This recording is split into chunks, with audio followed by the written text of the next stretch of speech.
נתנאל. התחלנו. אוקיי, התחלנו. אז היום, יום חמישי, 16 בדצמבר? כן. ה-16 בדצמבר 2021, זוהי הפגישה 134. כן ירבו. כן ירבו של הפגישות האינטראקטיביות שלנו, ואפילו אפרים ברקוביץ' העלה אתמול או שלשום את מספר 133. אני נוהג תמיד לשמוע שוב את ההקלטות ביוטיוב, כדי לראות כן במה אפשר לשפר, ואני סתם נהנה מלשמוע שוב. והפגישה מספר 133 הקודמת הייתה, כמו שאמרתי לכם בפעם האחרונה בסוף, האידיאל של פגישה אינטראקטיבית, מכיוון שלמדנו אלה מאלה הרבה דברים שלא ידענו, ואני מדבר עליכם, כן? אנה סיפרה לנו על העבר של משפחתה בגטו ורשה, ואפילו אמרנו לה, וגם בלה ביקשה, שאנחנו רוצים לשמוע יותר על זה, והיום רצינו להתחיל בה, אבל מכיוון שהיא רק תופיע ב7, לפי הודעתה, אז אנחנו נשאיר את זה לפעם אחרת. אני גם רוצה להגיד משהו, אני מקווה שזה בסדר מצד אנה, היא לא כל כך ססה לדבר על עניינים אישיים, אז בואו נהיה רגישים, זה מה שאני רק רוצה להגיד. אם ככה, כדי להיות רגישים צריך גם לעשות משהו. בלה, מכיוון שאת נרבמת אותה קצת, אולי תתכתבי איתה ותשאלי אותה. אוקיי, בסדר גמור. אנחנו חס וחלילה לא רוצים לחדור לפרטיות. מה שעניין אותנו אצל אנה בפעם שעברה, הייתה האמירה שלה, שאף על פי שהאבא שלה היה נער בין 12, 14, 15, 16 בגטו ורשה, הוא לא, והוא היה ניצול שואה ונשאר בוורשה כל חייו, וככה נולדה אנה, הוא לא סיפר שום דבר על מה שקרה לו עד ל5 שנים לפני פטירתו, ואז הוא סיפר קצת. אז התופעה הזאת שניצולי שואה לא מספרים שום דבר, היא תופעה שקיימת גם במדינת ישראל, ועל זה רציתי לדבר על רקע מה שאנה תספר או לא. אבל בלה תנסה לבדוק, כן? איך אומר מנדל? אני מתכתבת איתה. כן, איך אומר לעתים. מנדל?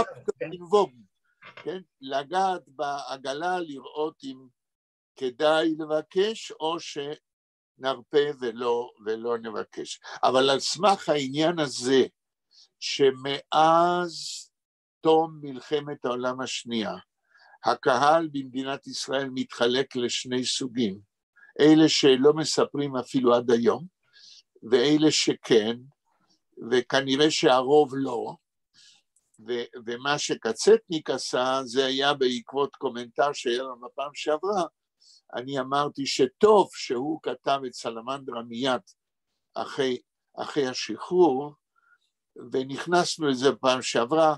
כרגע אני רוצה לבקש מנתנאל, שביום שני, ביחד עם חבר, ארגן בישיבת נתיב מאיר, פגישה עם מוניק דהן, שדיברה במשך שעה על הספר שלה, ואני אשמח לשמוע מה נתנאל מספר לנו על הפגישה הזאת. ואני אגיד למה אני אשמח לשמוע, הוא כמובן יגיד מה שהוא רוצה, אבל אני שמח בזה שפה הפגישה הזאת הייתה גשר נדיר, כן? בין עולם הלא ישיבות לעולם הישיבות בקשר לקצטניק. שהרי בעולם הישיבות, ונתנאל יגיד לנו אם זה נכון מה שאני מתרשם, פחות מדברים על קצטניק ולא מכירים כל כך את כתביו, ההופעה של מוניק דהן הייתה מין גשר רצוי, רק לצערי שדברים כאלה כן ירבו, כי אחרת אנחנו לא נצליח, כן, לגשר עם קשרים כאלה בין החטיבות השונות בחברה שלנו בארץ. נתנאל, מה יש לך להגיד? אני לא הצלחתי להבין אם לדבר רק על ההרצאה של דוקטור מוניק, אני לא... לא, הכוונה לא שיפה, אלא איך התרשמת מהופעתה ומהתגובה של הקהל, שאלה היו כולם, אם אני לא טועה, בחורי ישיבה ורבנים. אתה לא טועה, למרות שאני חושב שכבר דיברתי על זה פעם, שהישיבה שלנו היא לא ישיבה קלאסית ביחס שלה לאקדמיה. כן, כן, אנחנו מדברים על מה שקרה ביום שני.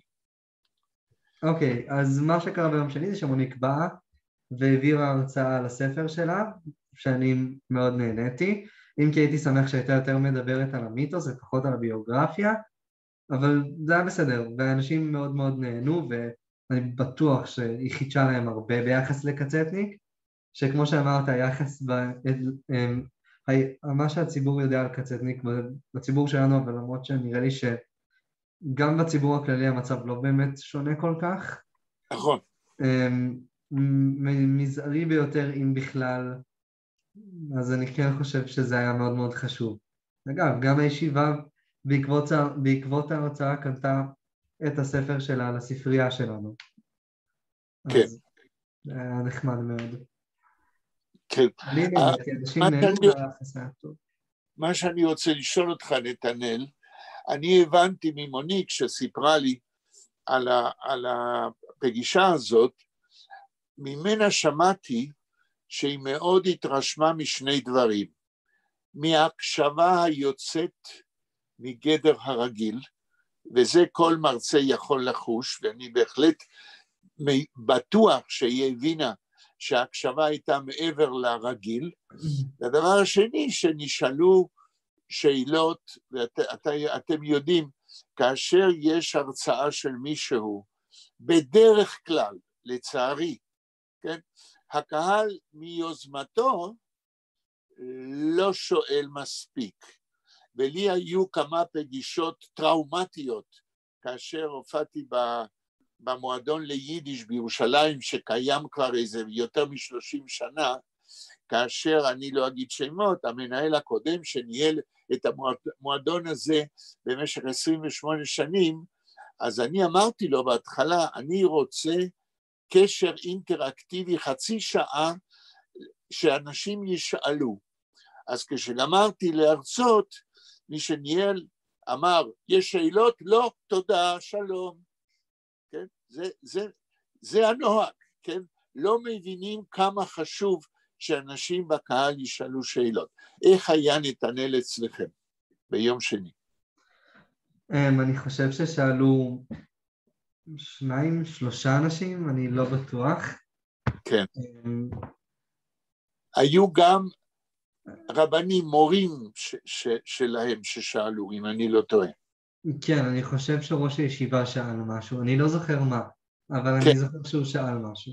כן, ואנחנו גם יודעים לא יודע אם זה היה ראש הישיבה, אבל אחד הרבנים ליווה את מוניק אל האוטו, וקנה אצלה 2 ספרים. נכון, זה היה גם ראש הישיבה. ראש הישיבה. עכשיו, מכיוון שמוניק היא אדם ריאליסטי, אז ככה היא אומרת שהיא חושבת שהוא קנה 2 ספרים, אולי כי הוא רצה לתגמל אותה על ההוצאה של הנסיעה, כן, וכולי. היא באה ישר מהוראה בתיכון. נכון. ואחרי זה, מהוראה בתיכון, ונדמה לי, ולבקר את אחותה שמאוד חולה, כן? כן. אני לא נראה לי הוא קנה את זה כדי לנחם אותה. גם אני לא חושב. כן, כן. השאלה מה הוא עושה עם 2 עותקים. אחד הוכנס לספרייה, אתה חושב? כן, אני יודע, אני הכנסתי אותה היום, ובשני אני ראיתי אותו קורא בו היום, אז לא נראה לי הוא קרא את זה רק כדי שזה יקשט לו את המדף. נהדר. יש לי רק עוד בקשה אחת ממך, נתנאל, אם תשמע, זה בגלל הסטיות שלי, אם תשמע מנהל הישיבה התרשם מהמפתח, מהספר אני בטוח שהתרשם, אבל אם הוא הבין שהמפתח זה באמת מפתח, תספר לי את זה פעם. טוב, עכשיו אני רוצה, לפני שנגיע שוב לטקסט, אני רוצה לשתף אתכם בשלושה אירועים שקשורים ליידיש, החל מהמאה ה-16 ועד היום בבוקר. סתם, איך אומרים, קוריוסיטי בעברית. דבר שכדאי למען הסקרנות או למען הידיעה, כן, שזה קיים.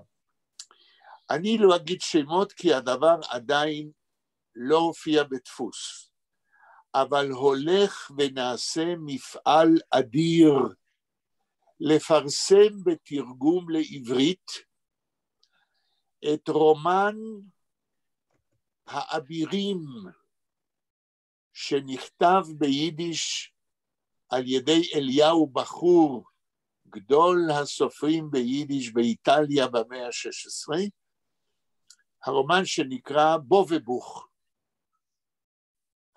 הרומן אבירים שאליהו בחור כתב ביידיש ישנה, בשביל הקורא יידיש למען האמיוזמנט שלו, למען הבידור שלו, כן? בדרך כלל ספרות יידיש ישנה עוסקת בתרגום התורה ובספרים שקשורים לספרות היהודית המסורתית, אבל באיטליה במאה ה-16 הורגש הצורך על ידי אליהו בחור לתת לקורא יידיש, כן, במאה ה-16, גם משהו שיבדר אותו. זה אותו אליהו בחור שהוא המדקדק הגדול? בדיוק, אותו אליהו בחור המדקדק הגדול, אדם בר אוריין שגם לימד עברית לכמרים ושכתב הרבה דברים. פרופסור רושובסקי גם חקר אותו וכולי,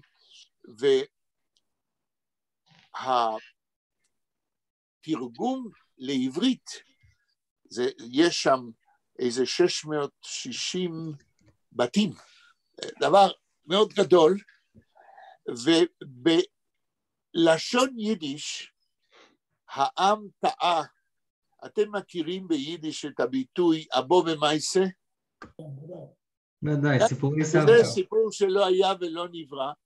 אנשים כנראה כשהכירו, ובמשך דורות הכירו את הבובבוך, הבובה זה בואבו דנטונה, זה שם, כן, של אביר, כן, לא יהודי וכל ההרפתקאות שלו, אז מבואבו דנטונה עשו מזה בובה מייסה, שזה טעות, כן, זה אומנם סיפור ספרותי, כן, לא היה ולא נברא אולי, ולקוח מתוך הספרות כנראה האיטלקית, אז התרגום, מכיוון שביידיש זה היה מחורז, כן, אז זה יופיע ברגע שזה יופיע, ולפי הקצב שהדברים מתקדמים, אני מבין שהדבר תוך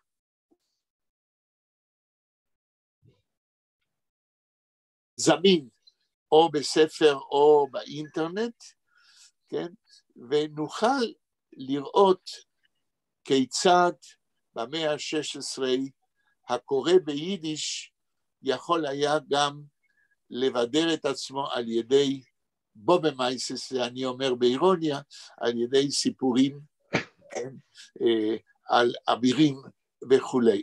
עכשיו, אנחנו כשלמדנו בחוג ליידיש בראשית שנות ה-60, אז פרופסור שמרוק, כן, לימד אותנו, כן, את הפואמה הזאת ודיבר עליה, וודאי כתב אותה בספר שלו על תולדות ספרות יידיש, כן, אני הצעתי שאם יוציאו את התרגום לעברית, אז שיתנו את המבוא של פרופסור שמרוק, שכתוב גם בעברית וגם ביידיש, שיתנו את המבוא על הספר, המקורות שלו וכולי. אני יודע נדמה לי זה בבר אילן, כן, בבר אילן, יש חוקרת שכתבה, כן, מחקר על הבובבוק, וזה ספר מאוד מפורסם, שפורסם בהרבה מהדורות, ושמואל רוז'נסקי, מי שהיה מורה שלי בסמינר למורים בארגנטינה, נתן בסריה של מוסטרוורק, יצירות מופת של יידיש, הוא הוציא 100 כרכים של יצירות מופת ביידיש במשך הדורות, הוא נתן לאדם בשם קנפהייס לתרגם את הבובבוך, אלא שהתרגום שלו, לא לתרגם אלא לשכתב אותו ביידיש מודרנית, אבל התרגום הוא קצת חופשי. גילינו, כן, אלה שמכינים את זה, זה לא אני, אלה שמכינים את זה גילו שלאחרונה היה תרגום לעברית של הבובבוך, והמתרגם נפטר, ולא הספיק להפיץ את הספר, ועותקים שלמים נמצאים בבית של הבן, אבל המתרגם שתרגם לעברית עשה את זה לפי מה שקנפהייס עשה, ולא לפי המקור ביידיש ישנה. ככה שהמפעל שנעשה עכשיו יהיה פעם ראשונה שיהיה תרגום לעברית לפי המקור. אז זה סיפור אחד שרציתי להגיד. הדבר השני, שאני כבר הזכרתי אותו קצת, אבל אני רוצה להגיד סופית, שנדמה לי שבסוף דצמבר יופיע הגיליון של ידע עם, שבו נמצא המאמר שאנחנו קוראים, של מוניק דיין ושלי, כן, שהוא קצת תוקן, הוא יופיע בעריכה סופית, כן, ואפשר יהיה בהחלט לקרוא אותו בתוך החוברת ידע עם, ואני אשתדל, אני לא מבטיח, אבל אני אשתדל להשיג עבורכם עותק חינם, מכיוון שבתוך אותו גיליון יש עוד שני דברים שקשורים לדברים שאנחנו עוסקים. יש התרגום לעברית של מוניש לפרץ, כן? שאני אמנם שלחתי לכם, טובה שלחה לכם לפני כמה שבועות, ואולי אני אבקש שנקרא כדי לרענן, לא ביידיש אלא את התרגום לעברית, שהוא גם כן בחרוזית. והדבר השלישי שיש, זה מאמרו של יצחק גנוז, מי שהיה העורך של ידע עם במשך 45 שנים, המאמר שלו על הספר החוש השביעי, הספר שאני פרסמתי על הומור יהודי בעיקר ביידיש. אז בתוך הגיליון הבא של ידע עם יהיו 3 דברים שאיכשהו אנחנו עסקנו בהם ועוסקים בהם כיום. הדבר השלישי שרציתי לספר לכם, זה קרה פתאום היום בבוקר. פשוט טלפן אליי יצחק גנוז, בן ה-94.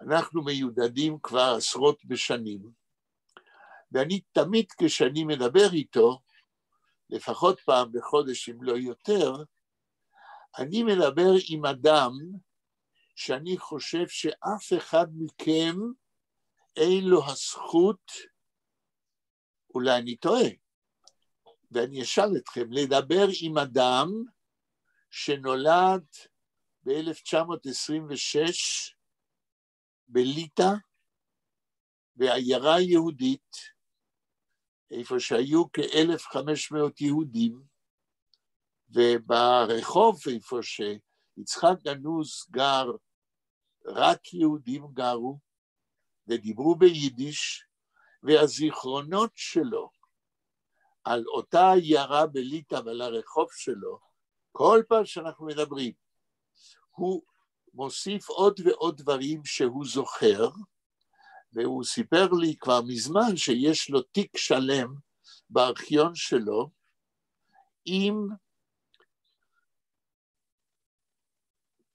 עם תעודות שקשורות למשחקי ילדים, הרי הוא עד גיל 13 גר בעיירה הזאת לידה, ושתבינו עד כמה שעיירה קטנה כזאת הוציאה מתוכה דברים שלא יאומנו. בלידה, עם ה-1,500 יהודים שלה, יצאו בין שתי מלחמות העולם 8 עיתונים יומיים ביידיש. כן? זה אני יודע בגלל שהרי עשיתי ביבליוגרפיה על עיתונות יידיש בפולין בין שתי מלחמות העולם, פולין וליטא, ובביבליוגרפיה שעשיתי יש 8 עיתונים שונים. כן? האבא של יצחק גנוז היה, שמו היה האמיתי, היה גנוזוביץ', הוא קיצר אותו, היה מורה, וכל הווייתו של יצחק גנוז בשנות ה-20, המחצית השנייה, בשנות ה-30 עד פרוץ המלחמה, כן? הייתה ביידיש, והוא זוכר עד היום, והיום הוא סיפר לי עוד 2 דברים שלא רשומים אצלו בארכיון, ואמרתי לו, מר גנוז, אתה חייב לרשום את זה. אתה אומנם זוכר עד היום כל דבר, אבל אני, כשאני רוצה לפעמים להיזכר במשהו, ואני הרבה יותר צעיר ממנו, כן? לפעמים אני לא זוכר, אז שתזכור עד 120, אבל תרשום את זה. ומה הוא סיפר לי? הוא אומר, אני זוכר, הוא אומר, כשהיינו ילדים, שיחקנו בגימטריות, ואיך אנחנו אמרנו מה זה תרגום אונקלוס. כן, תרגום אונקלוס בתורה יש הרי בכל ההוצאות, כן, תרגום אונקלוס בארמית, כל מי שלמד תורה ראה את תרגום אונקלוס, אז בשביל הילדים זה היה ברור, כן, שאונקלוס אפשר לשחק עם זה. אז הוא אמר, אצלנו תרגום אונקלוס, א', ו', נ', ק', ל', ו', ס', עשו מזה גימטריה ביידיש. סליחה? כן. אפשר להמשיך? אפשר להמשיך? כן, למה לא? אפשר להמשיך, אני השתקתי את שלמה, הוא דיבר בטלפון. אוקיי, אז הגימטריה של אונקלוס ביידיש, ותשבו בעיני רוחכם את האותיות א', ו', נ', ק', ל', ו', ס', אז הם אמרו הילדים, כן? א' וייבר, א' ו', א' וייבר, כל הנשים הנשואות, כן? א' וייבר, ניין, תופרות. א' וייבר, ניין, קליידר, כל האנשים הנשואות תופרות בגדים, למד ו' סמך, ניין קליידר, משהו כמו ליליאס, וייסה, והסמך זה סמטני. תופרות שמלות, ומקשטות אותם בליליות לבנות ממשי. מעניין, דבר כזה לא רשום בשום מקום, גם לא בארכיון של יצחק גנוז. ואמרתי לו, תרשום את זה. ואז הוא אמר לי, ואיך אנחנו אמרנו מה זה רש"י? כן, הרי למדו תורה ורש"י, כן? מה זה רש"י ביידיש? כן? אז הם היו אומרים,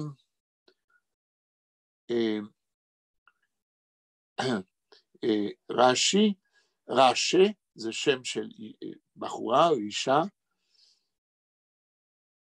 רש"י שרייט אויף יושקה. זאת אומרת, בחורה בשם רש"י צועקת על יושקה.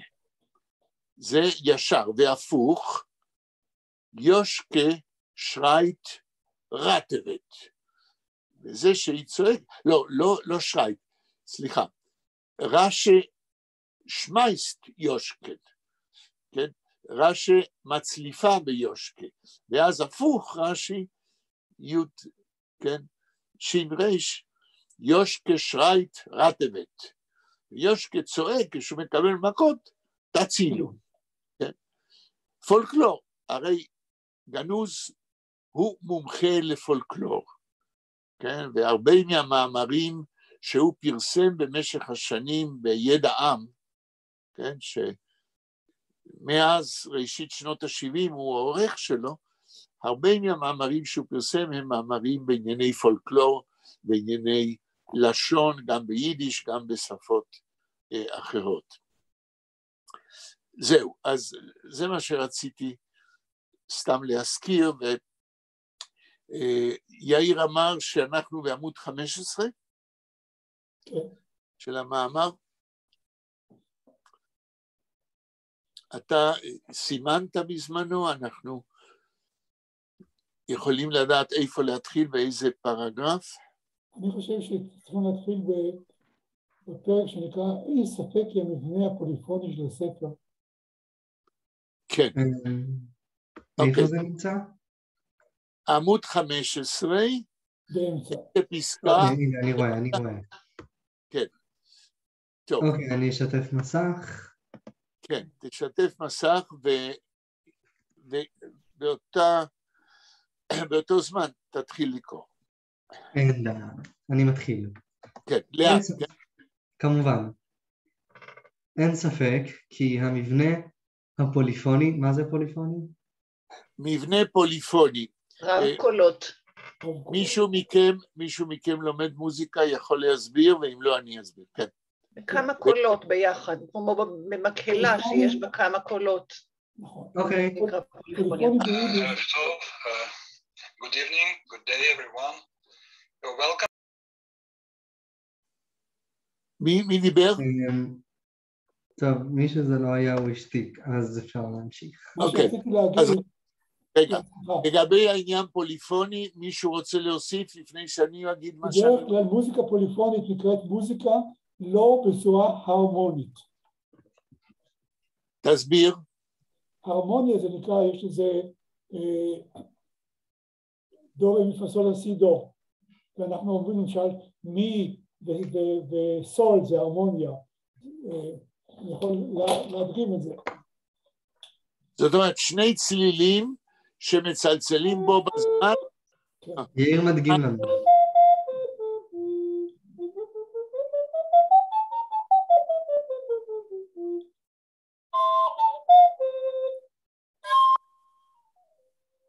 זה הרמוניה, שיש קשר בין הצלילים, או שיש נשארים בשיר בשני קולות, אז זה מי וסול, סול וסי הם הרמונים, אבל אם אתה פתאום נותן צליל לא הרמוני, לא לפי הסולמות, זה כאילו נשמע צורם, והיום המוזיקה המודרנית היא מוזיקה צורמת, היא מוזיקה לא הרמונית. כן, במילים שלי, מה זה? כן, במילים שלי, אני משתיק אותך דניאל, אני מצטער. כן, במילים שלי, ואחר כך אני אגיד איך זה קשור למה שאנחנו קוראים, במילים שלי ויאיר יגיד אם אני אומר נכון, כאשר יש שני צילים שכשהם נשמעים בו בזמן, הם יוצרים הרגשה של תואם, כן? נכון. הרגשה לא של ציל אחד, אלא של שניים ביחד, שזה כאילו צליל אחד, איפה ששניים תואמים אלה את אלה. נכון. במה שאנחנו קראנו עכשיו, כשכתוב שהמעבור הוא פוליפוני, ועוד מעט יהיה כתוב, כפי שבחתין אומר, הכוונה היא שאף על פי, כמו שיאיר אומר, אף על פי שבמבוא של פיינר, יש שני אספקטים שפיינר מדבר עליהם, שהם מנוגדים, הם לא משלימים אלה את אלה, הם אפילו סותרים אלה את אלה, אבל פיינר הרגיש שהוא חייב בו בזמן, באותו מבוא, להשמיע אותם, מכיוון שככה המציאות שבתוכה הוא כותב את השירים. טוב, תמשיך, נתנאל. אוקיי. אין ספק כי המבנה הפוליפוני של הספר האוצר בתוכו כמה קולות מתנגשים המקננים בליבו של יחיאל פיינר בעצמו. מבנה זה ראוי לניתוח מעמיק ולמאמר נפרד, לדיון החורג מגבולות המאמר הנוכחי. אף על פי כן, אי אפשר להתעלם כבר מעכשיו מאופי שמות 20 השירים שבספר, ואלה שמותיהם: ציטר, רד, אומץ, עצבות. רעד, ציטר רעד. אוקיי. רעת, אומץ, עצבות, דרייסט, נחמה. לא אומץ, אלא אומת. ו' ביידיש זה תמיד הוא, כן. אוקיי. ומה זה? או. אז, א' עם קמץ, אני יודע. אומת. מה עוד? ייאוש. פרוספונדיס. כן, פרופונדיס, מעמקים. דמרונג, דמדומים. וי, כאב. אי שם פתח. בלי פתח זה אי, וי, כאב. בוהם, בוהמה. הלבנחט, חצות. אין מחנה. איך? אין מחנה. מחנה צעיר. יינג מחנה, חסר שם ג' בסוף. זה קראנו כבר. זה קראנו פעם שעברה, נכון. זה קראנו פעם שעברה, אז אתה יכול לדלג, כי יש סיכום של למה השמות האלה. אוקיי, אז אני אעבר על הפסקה הבאה, המוטו בעמוד. אוקיי, המוטו בעמוד השני של הספר מופיע על עמוד השער שמכריז על המבוא לספר, בשם ריינפיר. הריינפיר? כן. מבוא, הריינפיר. אוקיי, שילוב כזה בין המוטו להתחלת המבוא לספר אומר דרשני, וגם משליך על משמעות הספר כולו בעיני יחיאל פיינר. משום שהמוטו הזה בנוי כמעין טקסט מחורז ביידיש, ומתנגן ומפרש על ליבה דה פיינר את מהותו של ספר השירים. אליבה דה פיינר, כן. ביידיש... מילה ארמית, אליבה. לא, אני מכיר את הליבה. כן. אומר... בגמרא אין ניקוד, אז כל אחד אומר מה שהוא רוצה. אוקיי. לאמור, הספר שלפניך הקורא מכיל בתוכנו כמעט המחזיק את המרובה. 22 שירים המסכמים ניסיון חיים של 22 שנה. זהו גילו של המחבר שנולד בשנת 1909. פיינר אומר במוטו הזה עוד יותר. ספר שירים זה הוא קרן אור הזורחת בתוך אפלה יגעה. אם נרצה, כבר כאן מופיע ההתנגשות בין השמיים, מקור האור, לבין העלתה השוררת על פני האדמה של בני האדם, האפלה היגעה. קרן אור הזאת, שהיא השירה, לא מצליחה להתרומם לגבהים של חלום נעלה עבור האנושות. ותחת הזאת, במקום להאיר את הגבהים, קרן האור הזאת, השירה הזאת, חופרת קבר עמוק באדמה, וקוברת בו את הרגשות המובעים בספר השירים, המובעים בשירים שבספר. כן, אני רוצה רק להגיד, מה שאתה קורא עכשיו, נתנאל, זה פירוש של המוטו, והמוטו קראנו אותו כנראה בפעם שעברה. מישהו רואה אותו שם כדי שיהיה לנו ברור מה אנחנו מפרשים? 22 שנים, קרן אור בעלתה יגעה, באלם פה קבר חפרה לה, 22 שירים, 22 שנים. כן. זהו. שמקומם אל בין המתים ולא כסם חיים. ההתנגשות הזאת בין האור לבין האפלה שבתוך קבר מחוץ לחיים היא למעשה המוטו של ספר השירים של יחיאל פיינר. פירוש כזה למוטו שהבאנו לאל מקבל את אישורו בדברי המבוא של יחיאל פיינר לספר שיריו, כפי שנראה בהמשך גם בתרגום לעברית של המקור ביידיש. שלב נוסף בתולדות אופן קיומו של הספר צבי וצוונציק התרגש ובא לאחר מלחמת העולם השנייה, כאשר יחיאל דינור, שהיה בעל תעודת עיתונאי, השתמש בה מספר פעמים כדי להעלים את ספר השירים שלו, צבי וצוונציק, שפורסם בשנת 1931 בחתימת יחיאל פיינר. זאת הוא עשה הן בספרייה הציבורית בניו יורק, בה הוא ביקר כעיתונאי מישראל, והן מהספרייה הלאומית והאוניברסיטאית בירושלים. בפרוטוקול מספר 9 של שיחות יחיאל שיינטוך עם יחיאל דינור, סיפר דינור בשם ישעיהו אברך, חבר מועצת המנהלים של הוצאת עם עובד, את הדבר הבא. ישעיהו אברך הוא זה שסיפר לדינור על ספרו צבי וצוונציק לידר, שמוצג בניו יורק בתערוכה בשולחן. יש פה תף. בשולחן מתחת לזכוכית. כספרו של סופר שנספה בשואה. הסופר יחיאל פיינר. יחיאל דינור מספר על ההמשך לידיעה הזאת ואומר, בשנת 1953 הודיעו לי בשירותי בניו יורק שבספר מאת הסופר שהושמד באושוויץ נמצא בספרייה הציבורית הלאומית. כמוצג נדיר תחת זכוכית. הלכתי לספרייה, ניו יורק פאבליק ליבררי,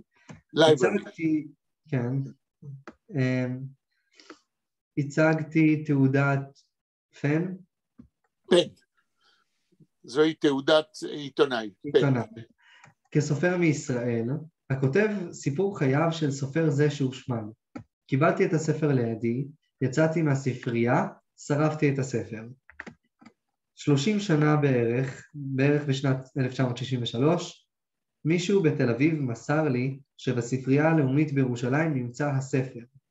נסעתי לירושלים, התברר לי שמנהל הספרייה, מר אלקושי, ידע מי אני.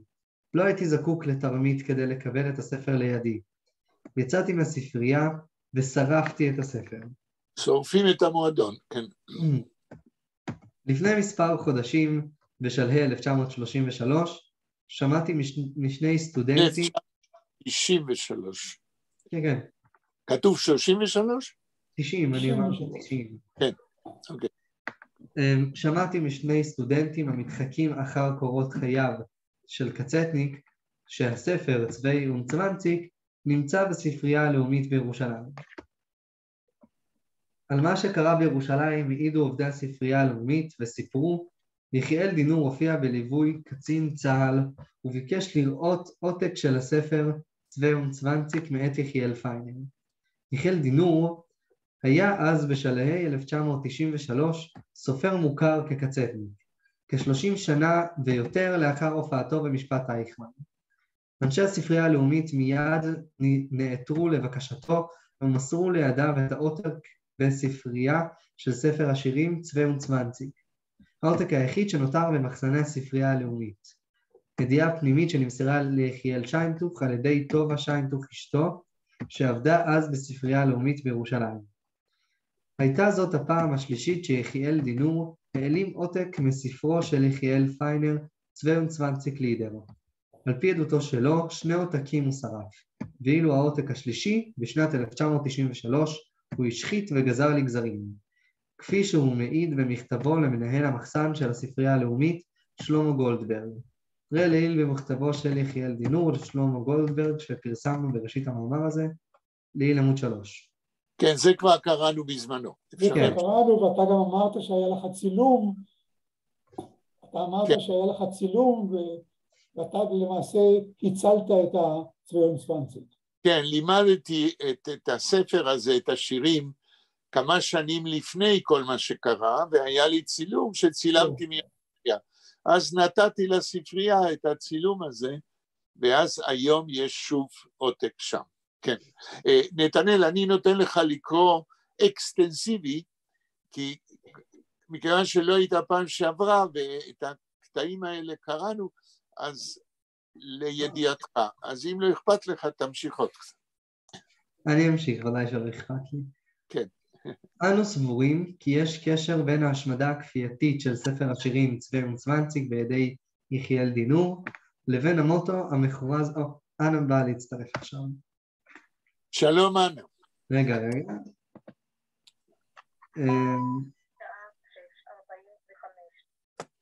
אנה הקדימה, במקום 7 היא באה ב6:45.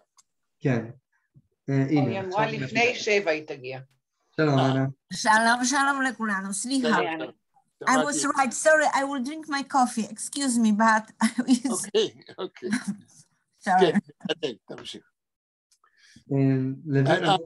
רק לאנה, באיזה עמוד אנחנו? 16? אנחנו עכשיו בעמוד 17, בפסקה הראשונה, בשורה השנייה. את יכולה לראות את זה בזום, אני משתף מסך. בסדר, אנה? את על מיוט.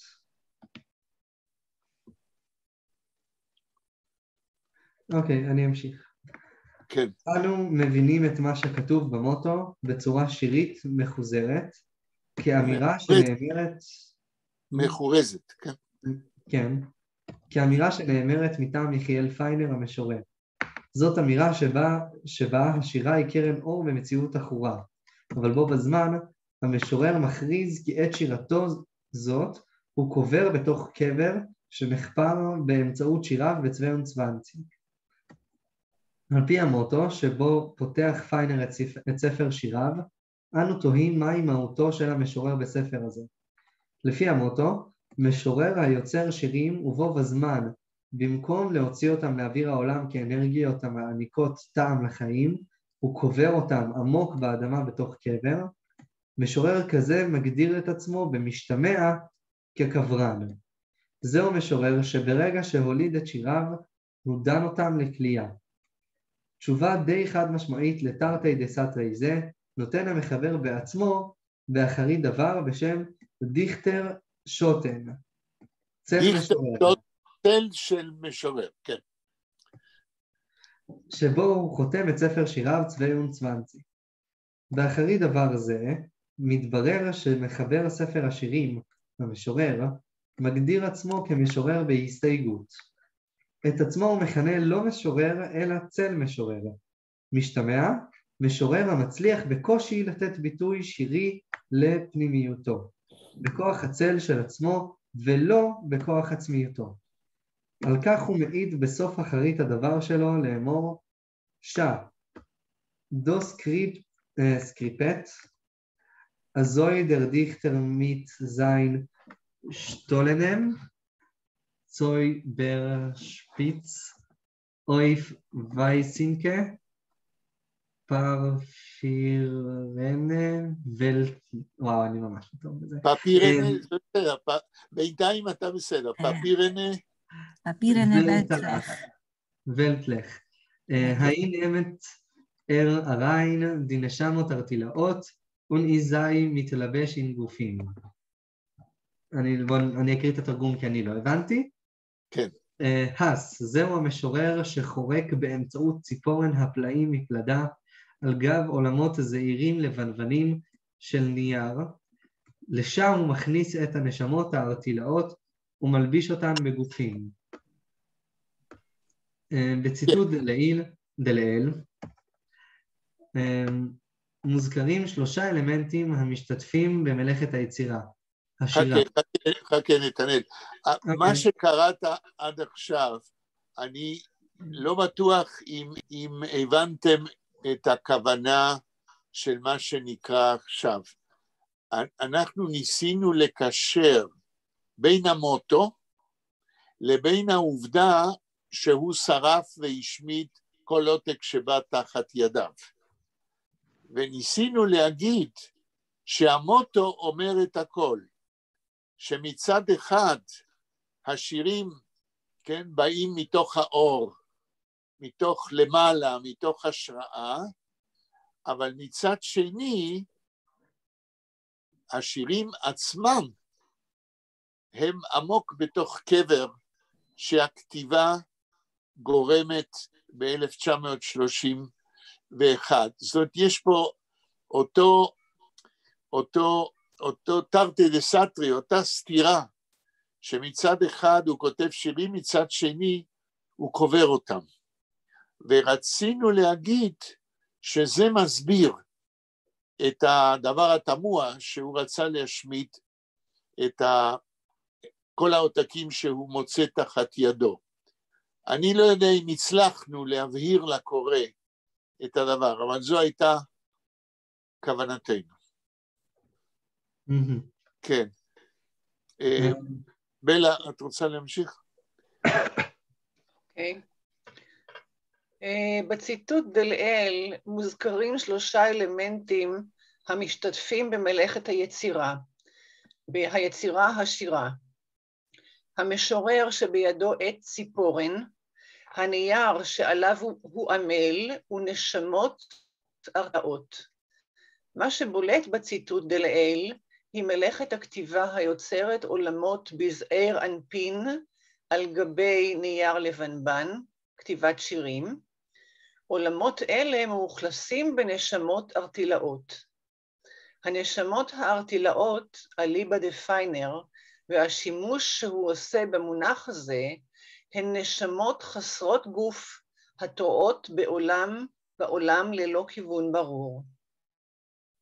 עוד מסבירים שנשמות ארטילאות אלו הן נשמות החסרות עוגן במציאות, בעלות רוחניות שאין להם ביטוי בעולם המוחשי. הנשמה הזו זקוקה למעין לבוש, הרוח לגוף. עיין בהסברו של פרופסור שלום רוזנברג, למחשבת ישראל באוניברסיטה העברית, לפי רוזנברג 2012. כן, על זה אני רוצה להגיד, בדידי הווה עובדה, קרה לי מקרה, הייתי קורא לו מצחיק. יום אחד לפני שבוע, אני מטלפן לשמחה סיאני, שהיא כיום העורכת של הגיליון הבא של ידע עם. ואני שואל אותה, קיבלתם בדפוס את המאמר הזה, כן, של מוניק דיאם ושלי, אנחנו תיקנו שם כל מיני סימנים דיאקריטיים, ותיקנו שגיאות, מתי יוצא הגיליון הבא? בעצם לא אני טלפנתי אליה, אני נזכר, היא טלפנה אליי. והיא אומרת לי, פרופסור שיינטוך, יש שגיאה במאמר שלכם. אני אומר, תודה, איזה שגיאה? כתוב נשמות ארטילאות, וצריך להיות נשמות ארטילאיות.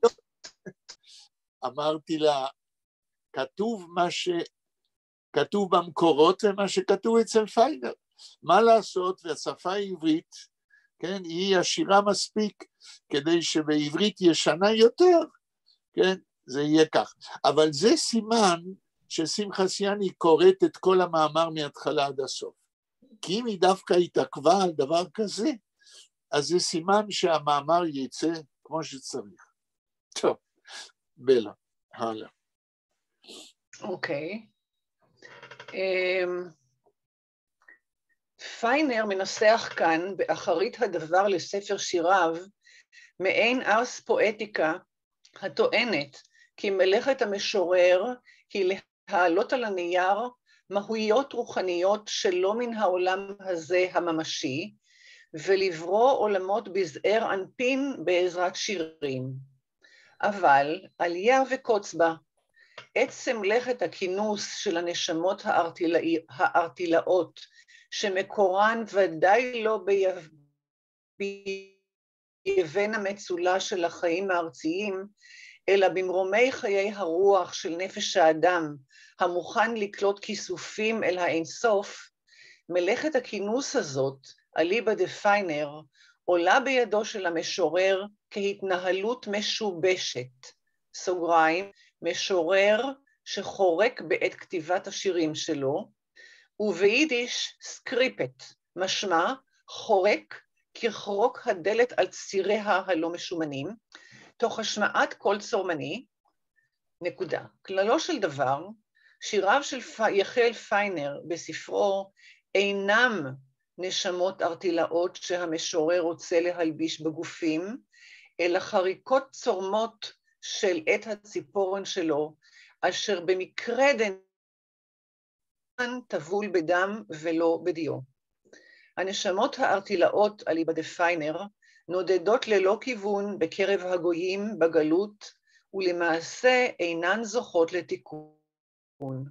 על כן המשורר הוא דיכטר שוטן, צל משורר, שמלאכתו נקנית בייסורים, שירים, שירים אשר יותר משמבטאים את שליחותו כשליח ציבור, הם מונעים ממנו למצות את ייעודו. וואו, איזה קטע. כן, זה הניתוח שלנו, אני מקווה שהוא תופס, ושיש בזה איזשהו הסבר למעשה השריפה וההשחתה של העותקים. אני מודע לזה שההסבר הוא לא פשוט, כן? ואם יש שאלות או קומנטרים, אני אשמח לשמוע, כי אני לא בטוח שמובן כל מה שכתבנו כאן. יאיר, מה אתה אומר? מה שאומר שמה שיותר משמבטאים את שליחותו כשליח ציבור, הם מונעים ממנו למצות את ייעודו. כן. אם אתה אומר ככה, סימן שזה מובן, אף על פי שזה דבר באמת מסובך. כי נשמות ארטילאות, כן, אני אמנם לא בדקתי, הייתי אולי צריך לעשות את זה, לראות איפה מופיעים ביטויים כאלה במקורות, כן? אבל כן אמרנו שם במאמר שזה נשמות או יצורים רוחניים שלא הולבשו בגוף. ומה שעומד מאחורי זה, עד כמה שאני הבנתי מהביטוי הזה, זה שבני אדם יש בהם מימד של רוחניות שהם שואפים אליו, מימד שבא לידי ביטוי בתפילות אצל יהודים, ואולי גם בימים אחרים, אבל אצלנו בתפילה, באמונה באין סוף, שהוא זה שמנהל את העולם, ושלאמונה הזאת אי אפשר לגעת ביד, זה עניין רק שברוח. כן? ולגבי יחיאל פיינר יש להניח שהוא מתכוון לאותה אמונה באינסוף, אמונה לכל מה שמעבר לאדם, כן? רק שבשירה מודרנית אלה דברים שלא כל כך קיימים. אולי רק בשירה היהודית המסורתית שמנסה להכניס לתוך השירה המודרנית קטגוריות של אמונה ורוחניות שאנחנו אולי לא נפגוש בספרות העולם המודרניסטית, מכיוון ששם העניין של האמונה אין לה כמעט מקום, חוץ מבאזורים של הכנסייה, ולא באזורים של העם כעם. יש עניין, הרי אחד מהמצוות, או לא בקיאה גדולה במצוות, מהמנהגים, כן. אחרי שבן אדם נפטר, מתפללים לעילוי נשמתו. נכון. הנשמה אמורה לעלות לספרות גבוהות, שאני לא יודעת אם מישהו מבין אותם, אבל לעלות גבוה וגבוה וגבוה לפני שהיא מתגלגלת, מי שמאמין באדם חדש שנולד. כן. ואיפשהו אני מקבלת איזה מין דימוי כזה של נשמות של אנשים שמתו, שהן לא מצליחות לעלות, הן מסתובבות נעות ונדות, זה משהו פרטי שלי, אני לא יודעת אם זה מדבר אל מישהו. כן, כן. תראו, מכל מה שאנחנו אומרים ומה שאת אומרת, הרי מה שיוצא כאן, שבתפיסה של פיינר וגם בתפיסת היהדות, דבר אחד זה הגוף, דבר אחר זה הרוח שבתוך הגוף. אלה, עם הגוף, עם מות הגוף, הרוח לא מתה. זה מזכיר לי מה שפעם סיפרה לי אלמנתו של המשורר והסופר אהרון צייטלין. אלמנתו שהיא חיה כמה שנים טובות אחרי שאהרון צייטלין נפטר, פעם סיפרה לי שפעם הם הלכו להלוויה של מישהו, ואהרון צייטלין ביקש ממנה להסתכל על המת, ואמר לה, תסתכלי, את רואה פה גופה שאין בה רוח, את חושבת שהרוח גם מתה עם הגוף? כמובן שאהרון צייטלין, התשובה שלו זה לא ולא. מה עוד שהוא כתב 3 כרכים, אתם אולי לא שמעתם, אבל על זה, הוא כתב 3 כרכים שיצאו בתל אביב, כן? איך היה השם של פרפסיכולוגיה מורחבת, כן? 3 כרכים על קומוניקציה בין בני אדם שגרים במקומות שונים, תופעות של פרפסיכולוגיה. המונח הזה פרפסיכולוגיה הוכר בארצות הברית ב-1969 כדיסציפלינה בפסיכולוגיה. ופרפסיכולוגיה נוגעת לזה שאתה יכול פתאום להרגיש שקורה משהו בקצה אחר של העולם, ואם בודקים את זה, זה נכון. מה שעשה אהרון צייטלין במשך כל חייו, היה לאסוף עדויות על תופעות פרפסיכולוגיות, לא על סיאנסים, לא על רוחות כאלה, אלא על תופעות פרפסיכולוגיות של קשר ברוח בין אנשים שאפילו לא הכירו אלה את אלה.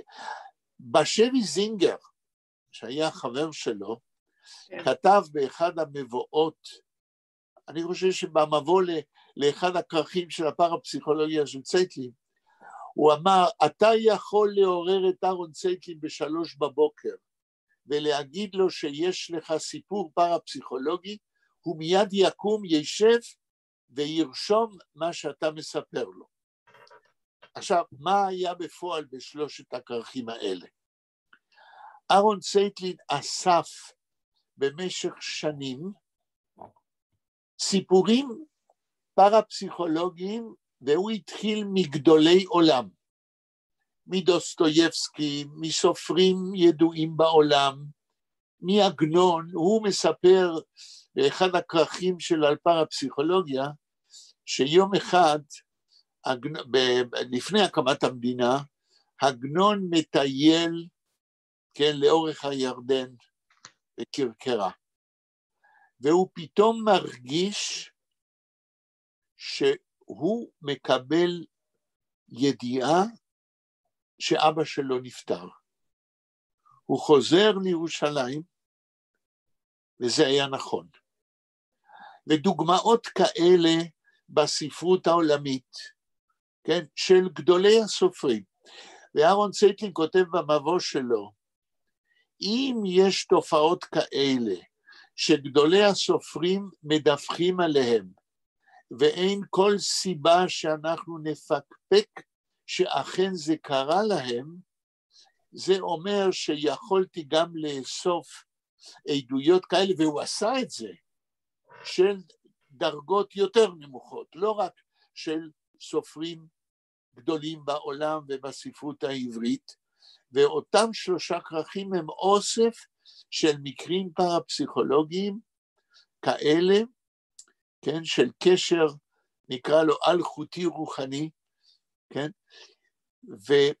וכשאנחנו מדברים על נשמות ארטילאות, ועל זה שלרוח יש קיום נפרד מהגוף, ואהרון צייטלין האמין בזה, ולכן הוא אסף עדויות והוציא את שלושת הכרכים האלה. על זה מדבר כנראה יחיאל פיינר. הוא לא מזכיר את צייטלין, אבל אני מבין שבזה מדובר. האם מישהו מכם אי פעם נתקל בסיפורים כאלה?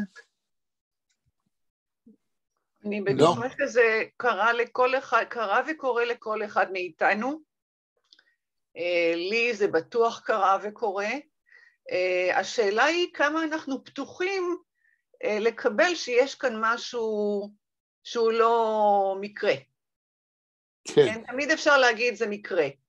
זה מקרה שאבא שלי חלם על משהו מאוד מוזר שקרה לי באמת, אבל כאילו מאיפה בא לו חלום כזה מוזר? אבל עובדה, לי קרה והוא חלם.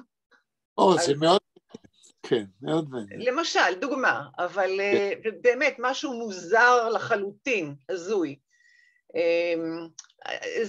וזה קורה כל הזמן, רק ככה בריצות של חיי היום-יום אנחנו לא כל כך שמים לב לזה.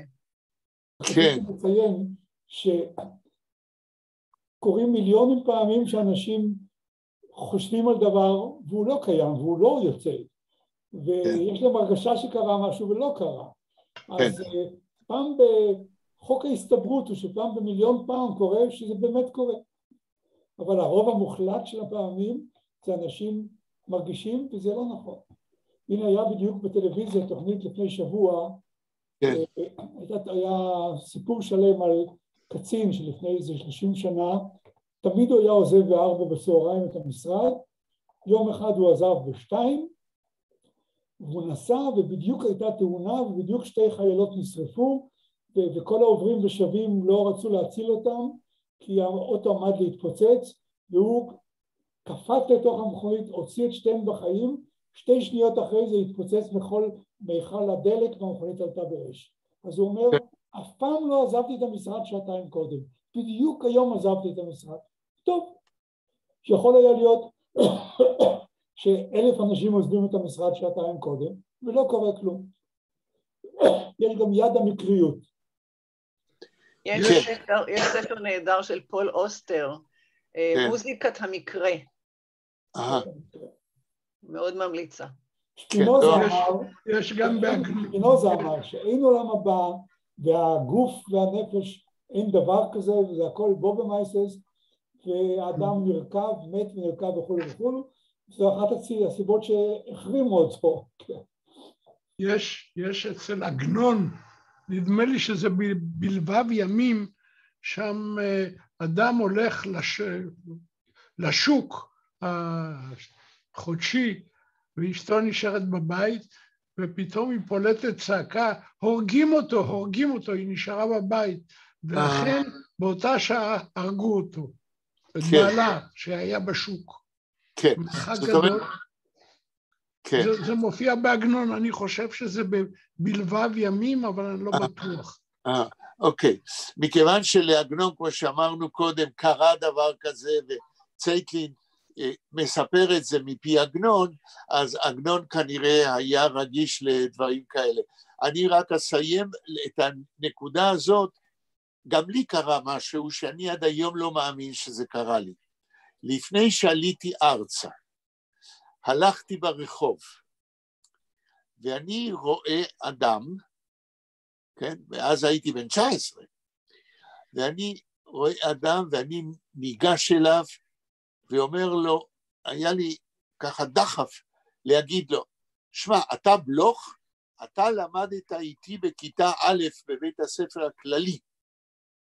אז הוא מסתכל עליי ואומר לי, לא, אני לא בלוך, אבל אני חבר שלו. עד היום אני לא מאמין שזה ככה, אבל זה זיכרון ברור שיש לי, שככה הדברים קרו. עכשיו, בניגוד למה שיאיר אומר, כן, לי זה לא קורה 1000 פעמים, כן, ולכן פעם אחת אם זה קורה, יש דברים כאלה נדירים, קוראים לאדם באופן נדיר, אנחנו לא אומרים שזה קורה לכל מיני אנשים, לאותו אדם, אם זה קורה לו פעם אחת או שתיים, וזה נראה כדבר אמיתי, או זה מאומת כדבר אמיתי, זה מעניין. עכשיו, יצאו נגד הספר של אהרון צייטלין, בחור מאוד מוכשר, שאפילו לא היה לו, נדמה לי, אולי היה לו BA, אבל לא MA, שהוא טופח במכון ויצמן על ידי אחד המדענים, שכחתי את שמו, והוא כתב שזה שטויות, מה שאהרון צייטלין כותב וכולי וכולי, כן? אז יש כל מיני דעות. אבל שהתופעה הזאת, מה שקשור כאן לתופעה זה לא התופעה עצמה, מה שמעניין אותי, אלא העובדה שיחיאל פיינר משתמש במונח נשמות ארטילאות, והאמת היא שבעתיד אני אבדוק במקורות איפה משתמשים ובאיזה הקשרים בביטוי הזה. טוב, בלה, את יכולה להמשיך עוד קצת? כן, נתנאל, אתה יכול להעלות את הטקסט? כמובן, באמירה כזאת יש תרתי דסתרי, שהרי לא נראה לנו כי יחיאל פיינר כותב את ספר שיריו בסגנון בודלר, ברוח הדקדנטיות בספרות הצרפתית והתפתחותה לקראת סוף המאה ה-19. פרופסור חמוטל בר יוסף הרבתה לדון בזרם הדקדנטי בספרות ובאומנות, באירופה ובספרות העברית. המונח דקדנס פירושו שקיעה, ניוון, מלטינית דקדרה, החל מהמאה ה-19 החלו לדבר על דקדנס כעל תהליך אותו עוברת החברה האירופית, שעברה את שלב הבשלות והגיעה לשלב הריקבון. עיין בר יוסף, 2015. היא מדברת, זה על הספר פרחי הרע של בודלר, נכון? נכון. כן. תמשיכי, יש המשך על זה. אוקיי. רציתי רק להעיר שחמוטל בר יוסף, אני מכיר אותה בתור ילדה קטנה, כן. אבא שלה היה מורה שלנו בבית הספר. יפה. חמוטל בר יוסף, כן. כן, חמוטל בר יוסף הייתה מרצה בחוג לספרות באוניברסיטה העברית, ומשום מה עברה לבאר שבע, ואני חושב שהאוניברסיטה העברית הפסידה כוח מאוד פורה ומעניין. היא נהדרת, היא גם משוררת נפלאה. היא גם משוררת, נכון. חמוטל בורשטיין קראו לה פעם. אוקיי. אפילו אצל בודלר, שנחשב להביס זרם הדקדנטיות בספרות, שם ספרו המפורסם לפלור פרחי הרוע, אני לא יודעת. לפלור דומל, כן. כן. עוצר בתוכו אוקסימורון שצריך הסבר. זהו ספר העוסק למעשה בשירה אורבנית בלבד, המתמקדת בשעמום, גורל עלוב, במראה שחורה, באונס, ברעל ובמוות. השם פרחי הרוע כולל בתוכו הצצה לעולם שבו אמנם פרחים קיימים, אך אלה צומחים מתוך קרקע מורעלת. ההתעלות היחידה שבספר הזה רומז לעצם היות הפרח שצומח גבוה מעל לקרקע המורעלת, אבל בכל זאת יונק מתוכה. לעומת זאת, אצל יחיאל פיינר, אף על פי שהוא כותב בסגנון דקדנטי, החושף את כל הרקוב והטרמינלי בחיי אדם, אף על פי שהוא מתאר כאילו מציאות ארצית, אף על פי כן ולמרות הכל, ההתעלות שבשירתו כלל לא מתמצאת בסמל עלוב של פרחים אשר מעל האדמה. עד כמה שאנחנו יודעים, בודלר אומנם הוטבל לדת הקתולית, אבל המימד המטאפיזי אינו משחק כל תפקיד בעולמו הרוחני.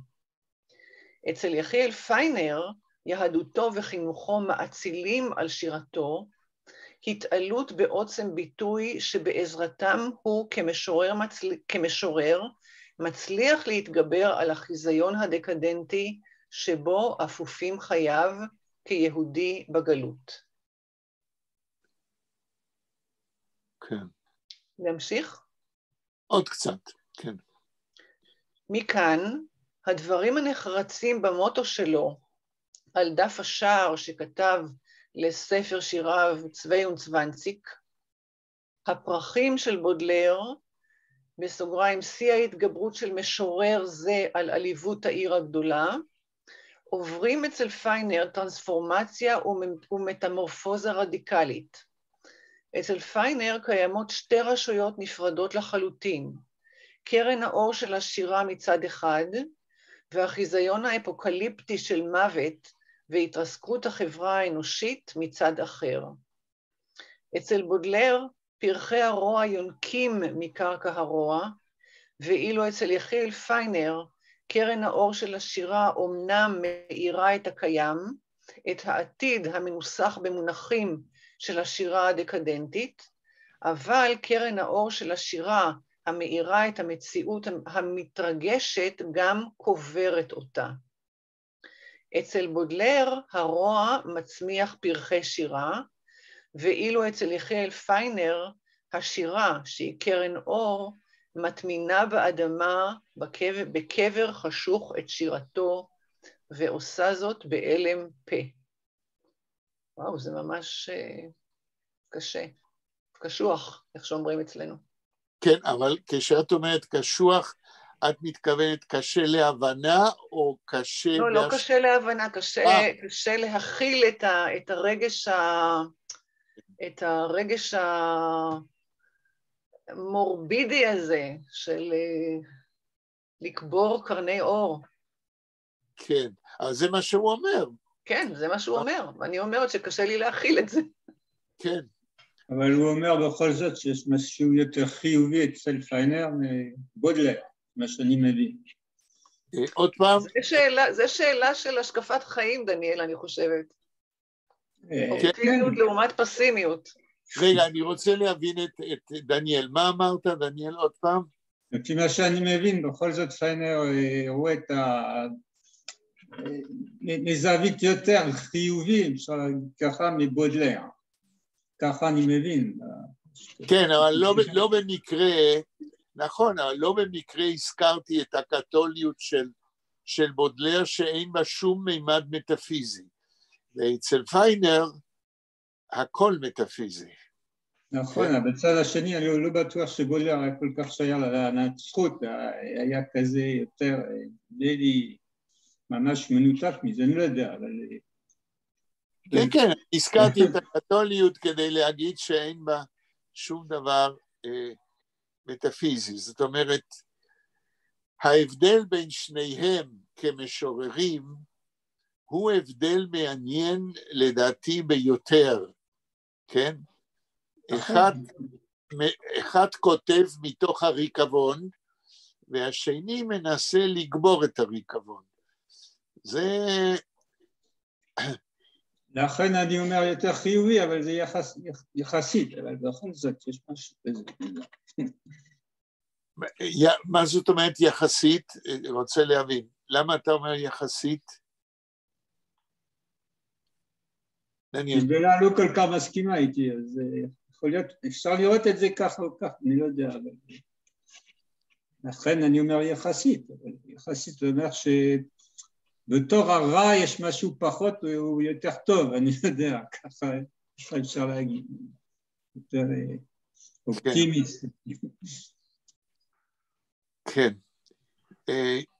יאיר, רוצה להמשיך? כן.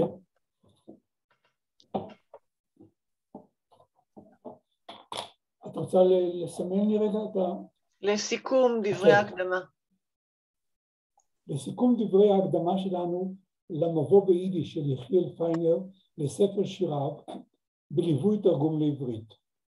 בחקר חייו ויצירתו של קצטניק ישנה תעלומה, שפתרון לא נמצא עד היום.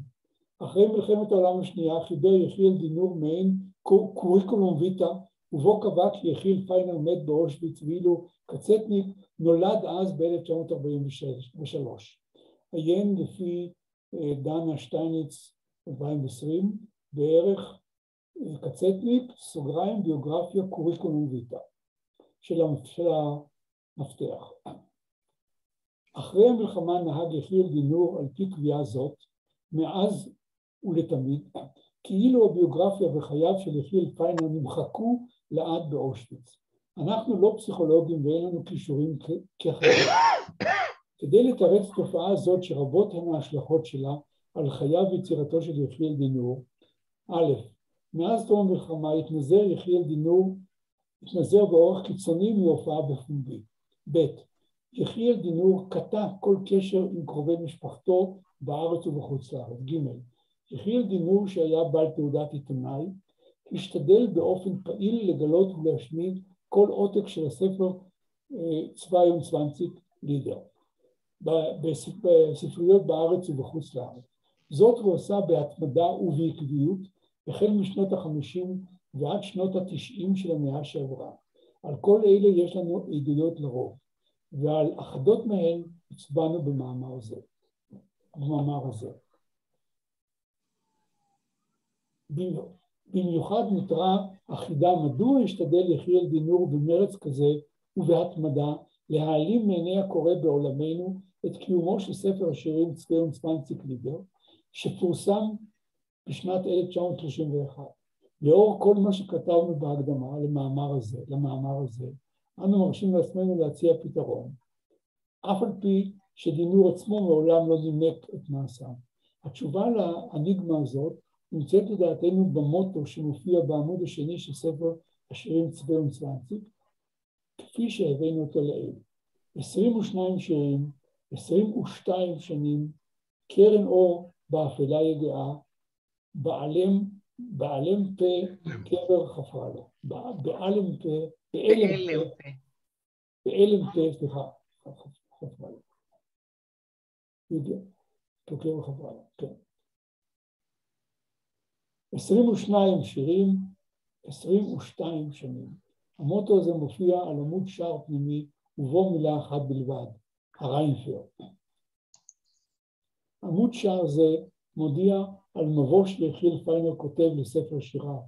זהו המבוא שאותו ניתחנו במאמר הנוכחי, כהקדמה לטקסט שלו שנביא בהמשך.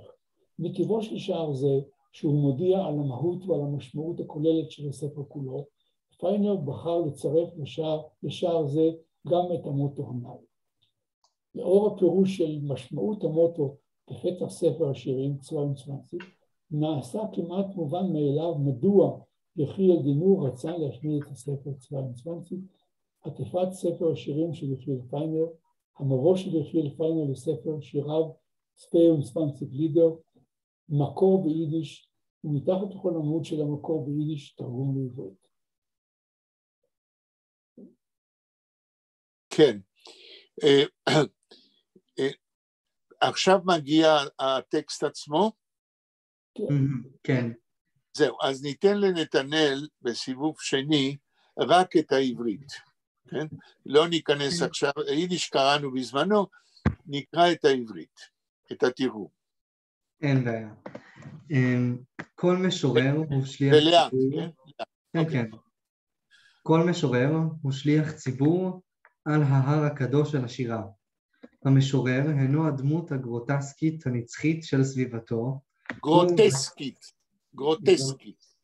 גרוטסקית של סביבתו, או הרקטה ששוגרה אל הגבהים והתפוצצה בחלל האוויר, הוא השליח של חברה כזאת או אחרת, השליח של שבט זה או אחר. הוא צאצא של מאגר נכסים שהתפוצץ. מתוך אנרגיה גלית וזורמת, הוא ילוד ובין דורות שלמים בהם נאגרו צלילים ואקורדים שהוחנקו. ספוג בכל הכוחות הנסתרים האלה, יצירות אדירות, מאפיינות, סימני היכר של הנשמה, קווי אופי של עמו, מצויד בכל אלה, בא משורר בכתר השירה על ראשו, ונכנס להיכל השירה לבצע את עבודת הקודש שלו. וכאשר המשורר יורק החוצה את שירו כלהבה של גוש דם בוער, אז אנחנו יודעים מי הלהיט בבשר אמו את עניצי השירה. אם בוערות בעיני המשורר שתי מנורות, אז אנחנו יודעים מי הדליק בהן את הלהבות. מפני שאין על הפרנסוס מקום למבקרים אקראיים, ליחידים בעלי רוח אינדיבידואלית. הפרנסוס מייצג מיזוג של צבעים. רגע, אמרת פרנסוס, סליחה, נתן פרנסוס? פרנסוס. פרנסוס. לכן אני לא הבנתי כמה פעמים. פרנסוס זהו ההר של השירה על פי המיתולוגיה היוונית. לא פרנסוס, אלא פרנסוס. פרנסוס. זהו השם במיתולוגיה היוונית. ההר הקדוש זה הפרנסוס. מה השיעור מתקשר אלייך? ביי. כן. אוקיי. הפרנסוס מייצג מיזוג של צבעים. כל אחד מצונף בטלית בצבע שונה. מוזיקה הגונה. צ'ייקובסקי מתעלה בשירת המתיקות של שחר חדש, ומיכאלנג'לו שקוע במלנכוליה, כן ככה אומרים, עמוקה של בין השמשות. כזאת היא כבר שירת כלי הנגינה בת 1000 השנים המשמשת מגן לאדם. אחד חולם אצלה על אודות לילות לבנת זכורים, ארמונות זכוכית ובנות מלכה חלומות. ואחר משמיע בלחש מתעצב בני חלה דיחשפים. מצד שלהי ימי השבת קודש נחשפים, גוטפון אברהם, כה אלגי מתוק ורח אמאי.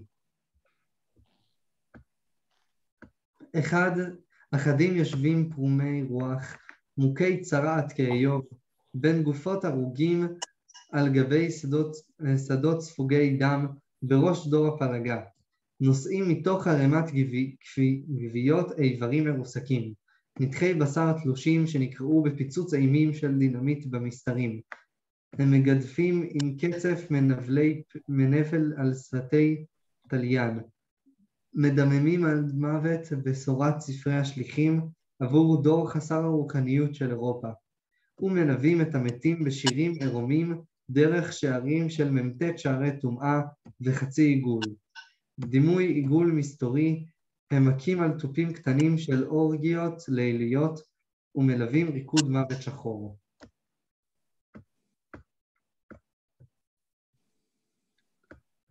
ריקוד מוות שחור, הבחחניליה? בקחנליה. הבקחנליה. אוקיי. בקחנליה זה החגיגות של האל בקחוס. בקחוס, סטודנט. אל היין, כן? כן, כן. אוקיי. במיתולוגיה הלא יהודית, כן.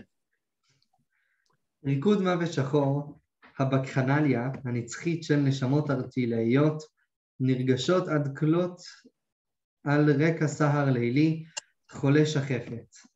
אחדים בתורם עצים, רצים, משונים על איי כפי שההפקר של העולם. הם שותים מתוך צמא מדברית את השקיעות הלוהבות של כל חלקי העולם, ועצים משונים בבהלה, סוחפת בעיניים רושפות כאבני אודם באורות בשיגעון. ומסננים ונשנקים מתוך ריגוש של הנאה קוזקית עם אודם האש הניצת, ושרים את השיר של בעתה מתחבצת. שונים מתחבצת, יחיאל, עם חטא, או שזה טעות? מה המילה? איזה אותיות יש? מם תף? שרים את השיר של בעתה מתחבצת, מם תף חף וו צדי תף. מתחבצת, אולי העניין, סליחה, מתחבצת במובן של חיווץ, הוצאה החוצה, ביטוי כלפי חוץ, חיווץ, כמו שאומרים בעברית, כן? של ביטוי כלפי חוץ, כן. אוקיי. חיווץ. שונים ומגוונים הם הטונים של כינור הלחש בין עשרות אלפי השנים, ועמוקים, ביזאריים ונסתרים מן העין, הן דרכי הכניסה ודרכי היציאה, הדרכים והמשעולים שבהיכל המבוכי ששמו שירה, בהיכל המבוכי. מכיוון שכל אומה אינה צבעונית בת אלפי שנים, ביחד עם כל המטמורפוזות של צורה העוברות עליה, על כן היא מייצגת בהיכל האומנות על ידי מי שהוכתר על ידה, הוא המשורר, בבואתו של עמו וצבע עידנו. אצל סטנדר המזבח שר עד תום כל משורר כהן את סבלותיו וחלומותיו של הציבור שלו. הנה, אצל סטנדר המזבח אמרנו שנחפש את ההקשר, כן? אצל סטנדר המזבח שר כל משורר. זאת אומרת, מדובר כאן כנראה בעניין של עבודת השם, כמו שבמזבח בבית המקדש, כן? הקרבת הקורבנות, היה, כמו שאמרנו, כן? זה במקום בית המקדש, ישנו הסטנדר שהוא כאילו המזבח שעליו עובדים את השם, כן. לו יהי בהתרוממות נפש עילאית או בחיוך שפתיים רחב, לא משנה באיזה אופן, באיזה סגנון או צורה, יכול הוא להיות משורר פוטוריסט או משורר אימאז'יסט. את פעמון מגדלו ניער עם שלם, ומתחילים לזרום גלים, גלים, צלילים, שירה עולה. על מרחבים ובמרומים ניצתים לבבות, נשמות מתלהבות באמוציות סוערות, עם עולה מעלה מעלה על גבי מדרגות של התעלות באמצעות שרביט הקסם של המחשף הצעיר האמן. אוקיי, ונגמר המאמר. זה סוף המאמר? עכשיו יש נספחים, ואז ביבליוגרפיה. כן, מה הם הנספחים שם? יש שם, תוכן עניינים, בספרו של בנימין הרשקוביץ. לא, הנספח זה הספר יורשי הסימבוליזם. אז בעצם אנחנו כאן גמרנו לקרוא את המאמר. אני חושב שהסיום של המאמר, כמו התחלתו, מנסה להגיד שהשירה ביידיש שיחיאל פיינר מקדים למבוא כאן בספר 22, היא חלק מהשירה העולמית, ויש לה משהו ייחודי להגיד, אבל כאן בספר השירים הזה, השירים האלה שאנחנו לא קראנו ולא ניסינו לתרגם, הם מצביעים לאו דווקא על התעלות הרוח של המשורר, אלא על שפלות הרוח של משורר כיחיאל פיינר שנמצא בגלות.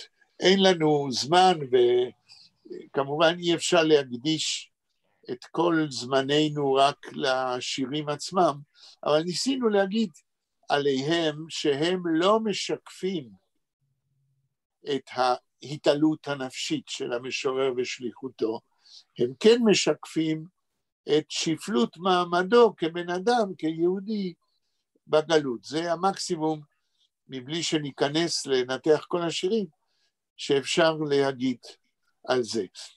האם אני מקווה שזה לא היה קשה מדי, שאיכשהו לא יטעה אתכם, ואם יש קומנטרים לפני שנסיים, אני אשמח לשמוע.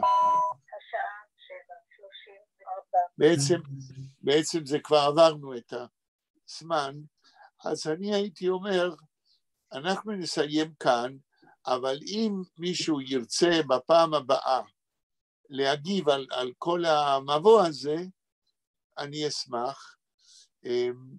ואני מזכיר לכם שביום שני הבא אנחנו חוזרים, ואני מקווה שהרי שלחנו לכם את העדות של חיים גרדה על סופרי יידיש בברית המועצות. זוכרים שגם שם הפסקנו באמצע. יש לכם? כן, קיבלנו במייל. אני לפחות, אני לא יודע. כן, יש את זה, כן. זהו, אז ביום שני הבא אנחנו נמשיך איפה שהפסקנו עם חיים גרדה. בעזרת השם. תודה רבה. תודה רבה. תודה רבה לך. ביי ביי.